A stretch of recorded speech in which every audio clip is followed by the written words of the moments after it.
मैं विजय कश्यप आपका अपने चैनल कश्यप कॉलेज पर स्वागत करता हूं। आशा करता हूं कि आपको मेरा चैनल पसंद आ रहा होगा। आज मैं आपके लिए लेकर आया हूं क्लास 10th हिंदी का असाइनमेंट, जो कि बहुत ही बखूबी से बनाया गया है। इसमें पहला जो प्रश्न है उसका उत्तर जो है 40 से 60 शब्दों के बीच में देना है, जिसमें प्रश्न का जो है उसको सॉल्व किया गया है।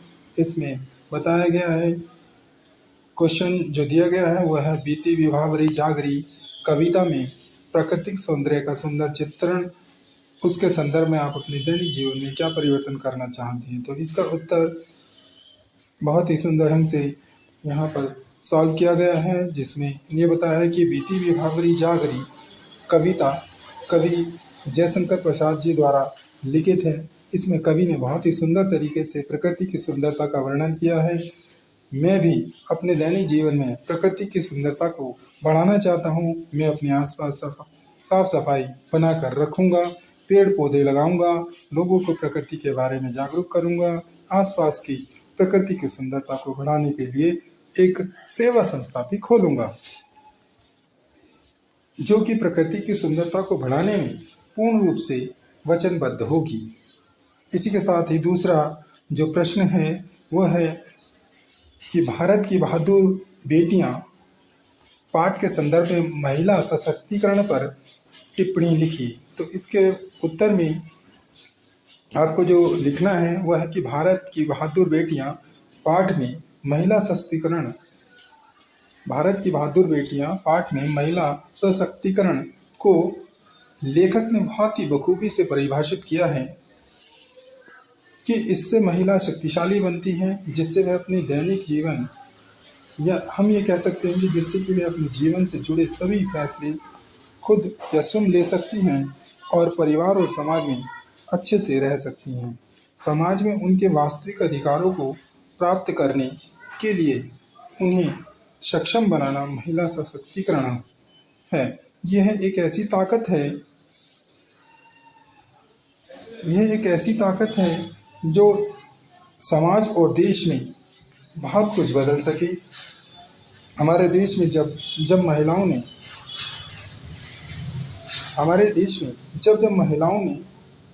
किसी खास लक्ष्य को पाने का प्रयास किया है, उनका प्रयास हमेशा सफल रहा है। श्रीमती इंदिरा गांधी, किरण बेदी, बचेंद्र पाल, सानिया मिर्जा, मैरी कॉम इसके जीते जागते उदाहरण हैं। लेकिन अभी भी सरकार को महिलाओं को आगे बढ़ाने के लिए विशेष अधिकार बनाने की आवश्यकता है। आइए प्रश्न तीसरा जानते हैं और इसे सॉल्व करते हैं। देखते हैं। निम्नलिखित प्रश्नों का उत्तर लगभग 40 से 60 शब्दों में इसको देना है। प्रश्न है, आपकी दृष्टि में इसे जगाओ कविता आज कितनी प्रासंगिक है, तर्क सहित स्पष्ट कीजिए। तो इसमें जो उत्तर है वो है, हमारी दृष्टि में इसे जगाओ कविता आज के परिवेश में बहुत ही सार्थक सिद्ध होती है। कवि इस कविता में स्पष्ट करते हुए कहता है कि घबराकर भागने और क्षिप्र गति अर्थात तेज गति से चलने में फर्क होता है। आज ज़्यादातर व्यक्ति अपने हर महत्वपूर्ण कार्य को टालते नजर आते हैं, अपना कार्य समय से नहीं करते हैं, खुद की जगह दूसरों पर निर्भर होते जा रहे हैं या फिर आजकल पर टालते जाते हैं। जब वे अपने साथियों को तरक्की करते देखते हैं तो फिर गलत कार्य कर उनकी बराबरी करने की कोशिश करते हैं और जीवन को बर्बाद कर लेते हैं। समय निकलने के बाद जल्दी तरक्की करने के प्रयास में गैर कानूनी कार्य करने के कारण परिवार को नरकीय जीवन जीने के लिए मजबूर कर देते हैं। अब अगला क्वेश्चन है, निम्नलिखित प्रश्नों के उत्तर लगभग 100 से 150 शब्दों में देने हैं। ये चौथा प्रश्न है। यदि हमारे ये सभी प्रश्न और हमारा चैनल आपको पसंद आता है और किसी रूप में भी आपको सहयोग देता है तो आप मेरे चैनल को लाइक और सब्सक्राइब करना बिल्कुल ना भूलना। आइए प्रश्न 4 करते हैं। प्रश्न 4, गिल्लू पाठ के आधार पर मनुष्य और पशु पक्षी के परस्पर संबंध का उल्लेख कीजिए। लेखिका महादेवी वर्मा द्वारा लिखित पाठ गिल्लू मनुष्य और पशु पक्षियों के आपसी प्रेम भाव पर आधारित पाठ है। इस पाठ में महादेवी वर्मा और गिल्लू का संबंध केवल भेदभाव और दया के कारण ही बहुत गहरा हो जाता है। गिल्लू लेखिका को घायल अवस्था में मिलता है जिसे कौओं द्वारा नोचा जा रहा था। महादेवी वर्मा ने उसकी रक्षा की और उसका घर पर ही इलाज करती है। जब गिल्लू घायल अवस्था से बिल्कुल ठीक हो जाता है तो वह अब उछल कूद करता रहता है, लेखिका के साथ खाना खाता, जब भूख लगती तो चिक चिक की आवाज़ करता, काजू खाना, लेखिका के साथ आँख मिचौली करना, लिफाफे में बंद हो जाना, इस तरह की बहुत सी शरारतें लेखिका को उसकी अच्छी लगती थी।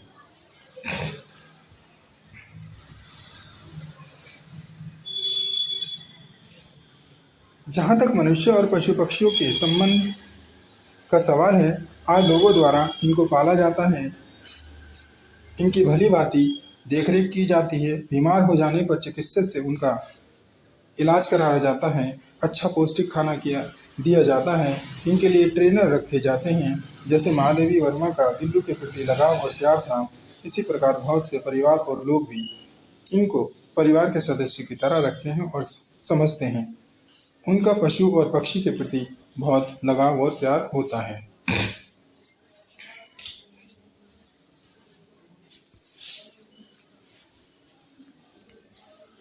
प्रश्न 5, रॉबर्ट नर्सिंग होम में पाठ के आधार पर जीवन की सार्थकता को स्पष्ट कीजिए।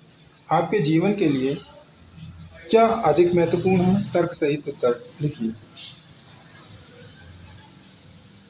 रॉबर्ट नर्सिंग होम में पाठ हमारे जीवन की सार्थकता को और अधिक समझने में हमारी मदद करता है। रॉबर्ट नर्सिंग होम एक ऐसा गृह है जो लाचार असहाय के लिए उनके जीवन की किरण है, जहां बुजुर्ग और असहाय लोग रहते हैं और उनको बिना किसी लालच के सेवा, स्नेह और भरपूर प्यार प्राप्त होता है। इस पाठ को पढ़ने के बाद वास्तव में सेवा भाव करने का जो मन करता है वह अपने आप में एक मिसाल है। व्यक्ति का जीवन तभी सार्थक है जब जीवन में सेवा भाव, दूसरों के प्रति सम्मान और उनकी हर संभव मदद करने का जज्बा हो। रॉबर्ट नर्सिंग होम में सेवा करने वाले सभी जीवन की उस सार्थकता को अनुभव करते हैं, खुश रहते हैं और खुशी प्रदान करते हैं। मैं भी जीवन को तभी सार्थक मानता हूँ जब जीवन अपने से ज़्यादा दूसरों की सेवा भाव में गुजरे और तुम्हारे जीवन के कुछ पल किसी दूसरे के लिए एक अच्छी याद में बदल जाए। जीवन में तभी सार्थकता आती है जब आप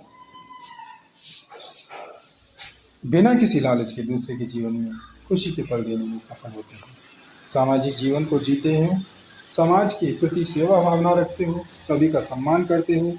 यदि ये सभी तुम्हारे या मेरे या किसी अन्य के द्वारा किया जाता है या जाएगा, तभी उसका जीवन सार्थक हो पाएगा।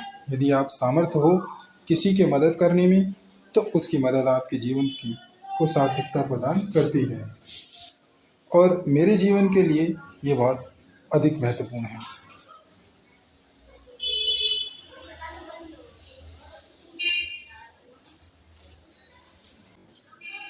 प्रश्न 6, हमारे देश में साहित्य के क्षेत्र में हिंदी लेखिकाओं का बहुमूल्य योगदान रहा है। किन्हीं 5 लेखिकाओं के बारे में संपूर्ण जानकारी एकत्रित कीजिए और उनका विवरण प्रस्तुत करते हुए फाइल तैयार की। जहाँ तक हमारे देश में साहित्य का प्रश्न है, हमारे देश के साहित्य को बढ़ाने और शिखर तक ले जाने में लेखिका का बहुमूल्य योगदान रहा है। वे 5 लेखिका जिनका साहित्य में विशेष योगदान रहा है निम्नलिखित हैं। Number 1 Mahadevi Verma, number 2 Krishna Sobti, number 3 Mannu Bhandari, number 4 Mridula Garg, number 5 Shivani. जहाँ तक महादेवी वर्मा का प्रश्न है, महादेवी वर्मा जी का नाम सुनते ही मुझे उनकी दो कहानियां याद आ जाती हैं जो मैंने स्कूल में पढ़ी थी। गिल्लू और सोना। दिल को छू जाने वाली इन कहानियों को पढ़कर ये पता चलता है कि महादेवी वर्मा जी को जानवरों से कितना प्यार था। महादेवी वर्मा आधुनिक हिंदी के सशक्त कवित्रियों में से एक थी, इसलिए उन्हें आधुनिक मीरा भी कहा गया। कवि निराला जी ने तो उन्हें हिंदी साहित्य के विशाल मंदिर की सरस्वती भी कहा है। वे इलाहाबाद प्रयाग महिला विद्यापीठ की प्रधानाचार्य और कुलपति रही और इसके विकास में उनका महत्वपूर्ण योगदान माना जाता है। 1932 में उन्होंने महिलाओं की प्रमुख पत्रिका चांद का कार्यभार संभाला। निहार, रश्मि, नीरजा, सांदगी, गीत आदि उनकी प्रमुख कविता संग्रह हैं। पंथ के साथी और मेरा परिवार और उनके स्मरण हैं। और जैसा कि मैंने पहले कहा, गिल्लू और सोना उनकी लोकप्रिय कहानियां हैं जो उनके ही जीवन की घटनाओं से प्रेरित हैं। 1979 में साहित्य अकादमी की सदस्यता ग्रहण करने वाली वे पहली महिला थी। 1988 में उन्हें मरणोपरांत भारत सरकार की पद्म विभूषण उपाधि से सम्मानित किया गया। नंबर 2, कृष्ण सोबती। मित्रों, मरजानी कृष्णा सोबती जी की सबसे लोकप्रिय किताब है। इनको उनके मुखर लेखन के लिए जाना जाता है। उनके बारे में कहा जाता है कि उनका कम लिखना दरअसल विशिष्ट लिखना है। साहित्य अकादमी और ज्ञानपीठ जैसे विशिष्ट पुरस्कारों से सम्मानित कृष्णा जी ने 7 उपन्यास लिखे, जिनमें से कईयों का अंग्रेजी में अनुवाद भी किया गया है। मित्रों, मरजानी, जिंदगी नामा और ए लड़की उनकी प्रमुख रचनाएं हैं। 2010 में उन्हें पद्म भूषण दिया जाना था, मगर कृष्णा जी ने यह कहकर मना कर दिया कि उन्हें एक लेखिका के तौर पर मुझे इन प्रतिष्ठानों से दूरी बनाए रखनी चाहिए। तीसरा, मनु भंडारी। मनु भंडारी जी हिंदी साहित्य के प्रमुख कहानीकारों में से एक हैं। अगर मैं मनु भंडारी जी के बारे में सोचूं तो सबसे पहले मुझे उनके लघु उपन्यास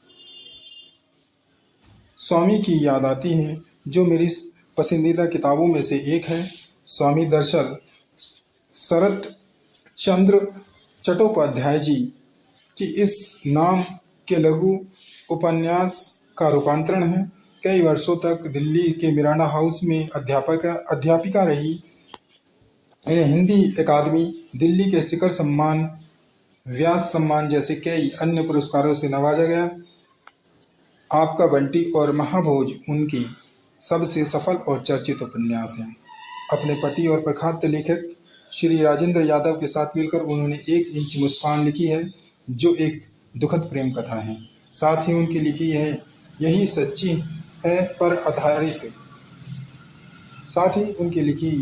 है पर आधारित रजनीगंधा काफ़ी चर्चित फिल्म है, जिसे 1974 में सर्वश्रेष्ठ फिल्मों का पुरस्कार भी प्राप्त हुआ।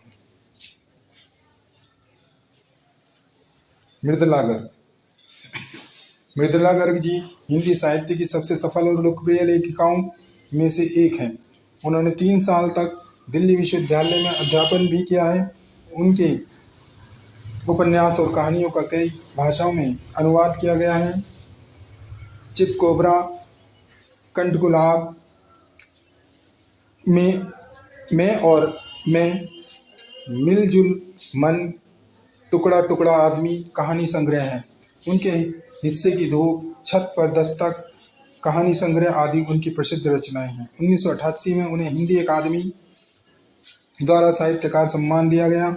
इसके अलावा उन्हें व्यास सम्मान जैसे अन्य कई सम्मानों से भी नवाजा गया है। उनके उपन्यास मिलजुल मन को साहित्य अकादमी पुरस्कार 2013 से सम्मानित किया गया है। शिवानी जी का वास्तविक नाम गोरापंत था। उनके बारे में अगर सोचूं तो सबसे पहला उपन्यास जो मुझे याद आता है वो है सिमसिद्धा। जितना प्रभावशाली इस किताब का शीर्षक है, उतना ही प्रभावशाली है इस कहानी की महिला पात्र। शिवानी जी की लेखनी में 2 खास बातें नजर आती हैं। उनकी कहानियां महिला प्रधान होती हैं और दूसरी, उनकी कहानियों में कुमाऊं क्षेत्र के आसपास की लोक संस्कृति की झलक देखने को मिलती है। शिवानी जी ने कई उपन्यास, लघु उपन्यास व कहानियाँ लिखी हैं।